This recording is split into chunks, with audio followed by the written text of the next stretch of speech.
What's up, Kaji fam? This is Godzilla Train 1090. So today with a brand new review. And today we got a new Bigum. We got a new Bigum added to the family. Today we're going to be talking about the Mezco's Ultimate Godzilla. Woo! This thing is a beast. As you see here, this box is absolutely donkey-less, honestly. Obviously, I want to get to the figure, so I'm going to get straight into the box.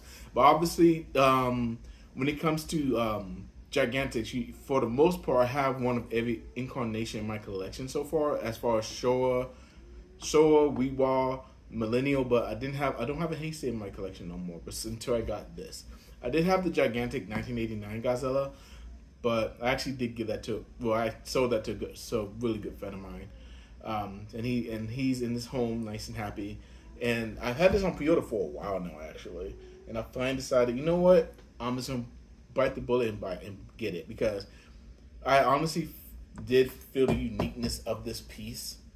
It's a Godzilla kid's dream come true as an adult with adult money, and it was definitely worth it. So I can get into the figure. I'm gonna get into the box. Of course, we have the beautiful artwork on the box of one of my absolute favorite artists of all time. I can never pronounce the man's name. I need to figure out how to pronounce his name correctly. But this is his beautiful artwork of Godzilla vs. Biollante. Of course, you know this is the 1989 Godzilla if you didn't know already. So his beautiful artwork goes all the way around the box. You see on the side here, got Godzilla and another Rose Biollante right there. Some more, another Godzilla right here, and of course another silhouette of the Biollante there.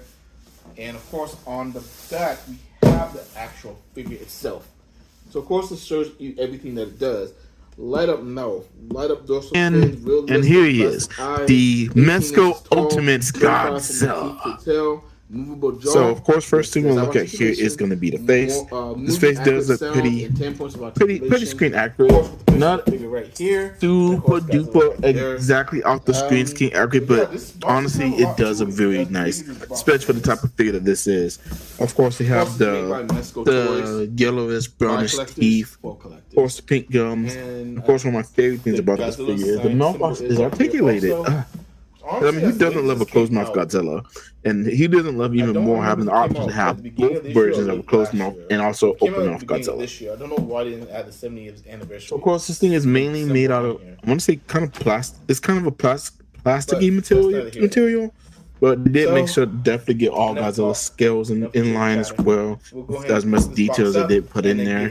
And of course, trying to show off a little bit of articulation. The hands do move. The arm joints do go up and down, not really back and forth, or it's a little bit, but not as back and forth as you might think this thing would be for as much quote-unquote articulation that this has. Same thing with the right arm, goes up and down, but not necessarily back and forth too much. But I mean, I'm not that upset about it, honestly. And of course, now we move down to the legs. Of course, it does look like Godzilla is kind of in a walking motion. The legs do move a little bit as well, but I'm kind of scared to move them because I haven't necessarily broken the seal, and they don't really move that much. Of course, you see the back right leg is kind of slanted a little bit like he is in a walking motion, which I do believe like that he did take a little bit of details into that portion of this Godzilla. And again, we'll go ahead and start working towards the back. So you can see the dorsal plates, which of course the dorsal plates, they look pretty nice as well. Got that nice bone white color to them, like Godzilla usually does for his dorsal plates. Of course, we're gonna go down. As you see, each dorsal plate was individual. Looks like they were individually sculpted. They did a good job with that. And of course, at the end of the day, y'all know I'm a sucker for a long Godzilla tail. Especially this is the 1989 Godzilla, my second favorite design of Godzilla. This tail was just perfect. The nice, correct length, just as long and glorious as it should be.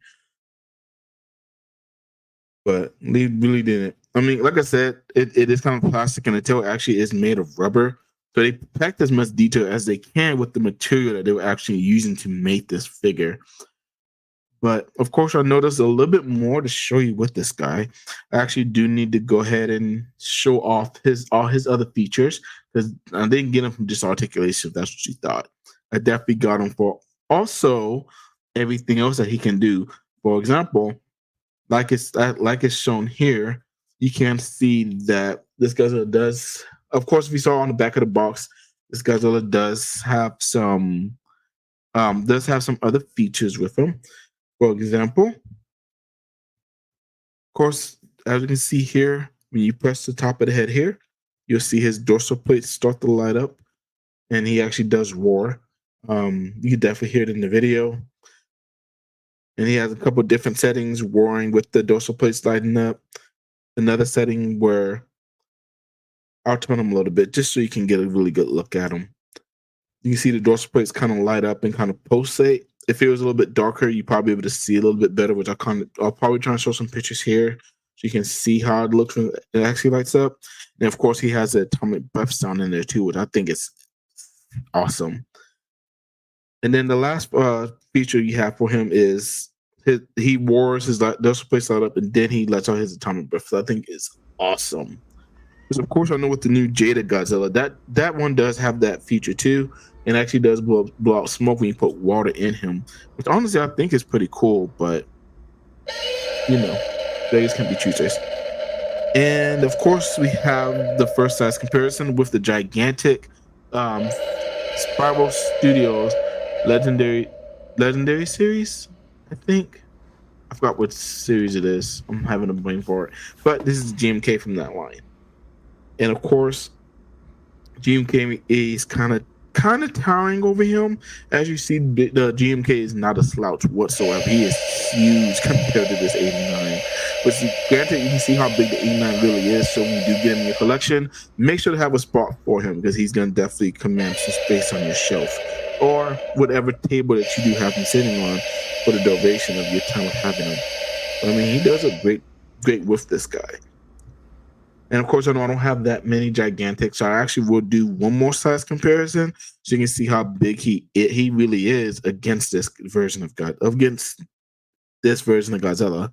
And of course, I gotta go ahead and bust out the gigantic FSL 1954 Godzilla. And this Godzilla is also phenomenal as well. As you see, the Mezco does have a little bit of height over him. Not a huge amount, but he does look a little bit bigger. But girth-wise, they're just about the same. So, like I said, if you love Gigantic, you're a Gigantic fan, I promise y'all, this is a kid's dream come true. A Godzilla kid's dream come true to have such a huge, massive version of Godzilla in your collection. And especially since you know how much they emphasize on the Heisei when we were in my age when we were kids, this is absolutely perfect.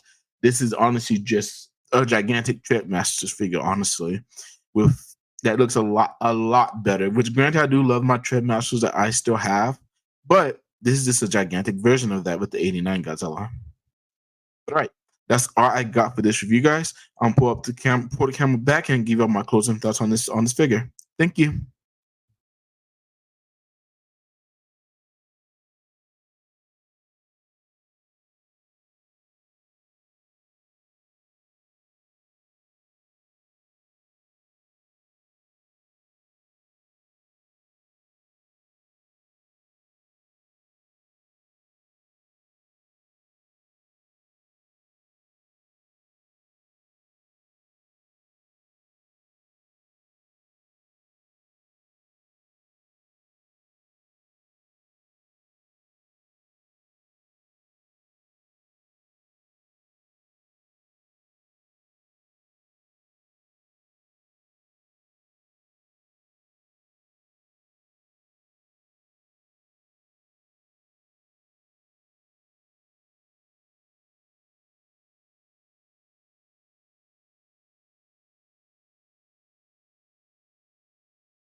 And we're back. And that's my view on the Mezco's Ultimate Godzilla. Like I mentioned at the beginning of the video, this is literally a kid's dream come true. This is absolutely insane. This thing is awesome. Is it extremely suit accurate like the X Plus? No, but I mean, it does come with pretty cool perks. As y'all saw earlier, I did saw some of the features with it, but I don't remember if I showed y'all if I put how to turn this thing on. So I will take the time real quick to show you. So, of course, here's the tail. You gotta shift the tail off, like so. Hit the on switch. That's right here. Put the tail back on. As you see, that does activate the dorsal plates. And of course, I know.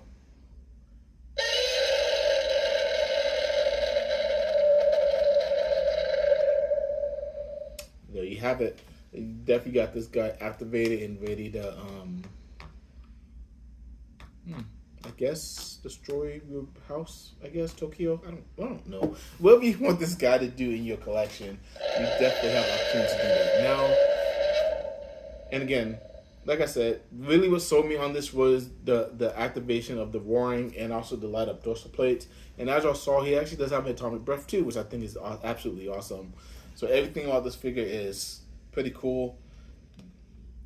The only gripe I might have about it is maybe just the material they use, but I mean, they kind of had to. I mean, again, this is pretty much an adult toy, basically. So, I mean, I can't be that mad about it, but it does look great. I am happy that I do have this in my collection. It was definitely worth the amount of money I spent on it, for sure. I'm just glad that I did have the opportunity to get this, and I do have this in my collection as not my last gigantic, because there may be one more gigantic I'll try and get, even though this I did want this as my hasty representation, but maybe one more I get. So we'll see when that happens. But that's all I got for this review, guys. At the time of this recording, I want to say that I do have a couple more things coming down the pike as far as reviews and stuff goes. Oh, if y'all didn't see that, he is turning off now. He'll light up like that when he is getting ready to go into power saving mode. But anyways, at the time of this review, I do have a few more things that I do have to review as well, and I'll be getting uploaded on the channel pretty soon here. Of course, I'll still be doing my photography over at my Instagram with the same handle, Godzilla Chain 1090. And if you haven't yet, of course, join all of our socials with the Monsters with Attitude. Facebook, Instagram, X, Twitch, wherever you can think about social media, we're probably there. So definitely check us out there. And of course, as always, I hope you have a fantastic night, Kaiju family.